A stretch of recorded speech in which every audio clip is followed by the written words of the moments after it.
మిత్రమా, మనం ఎక్కడెక్కడో పుట్టాం, కాని చదువులమ్మ చెట్టు నీడలో ఒక్కటయ్యాం. తొలి రోజుల్లో ఒకరి ముఖాలను మరొకరు చూసుకున్నప్పుడు నిస్వార్థమైన చిరునవ్వుతో పలుకరించుకొని స్నేహమనే బంధానికి శ్రీకారం చుట్టుకున్నాం. అలా మొదలైన మన స్నేహంలో కనులను తడిపిన వేదనలు ఎన్నో, అవే కనులను కమ్మేసిన ఆనంద బాష్పాలు మరెన్నో.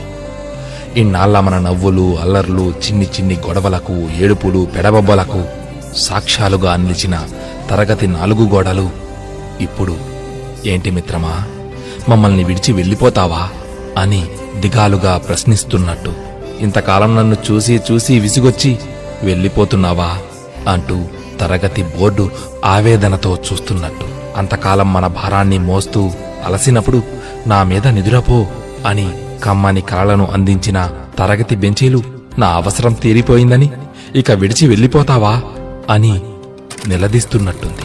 తనకు ఏమీ ఇవ్వకపోయినా, కనీసం నవ్వుతూ కూడా పలుకరించకపోయినా, ఎండా, వాన, చలి, పెనుగాలులను కూడా లెక్క చేయక తన హృదయాన్ని చీల్చుకొని అనునిత్యం స్వాగతం పలికినా ఇలా నీకు వీడ్కోలు చెప్పడం తప్పించుకోలేని పరిస్థితిగా భావిస్తున్నా.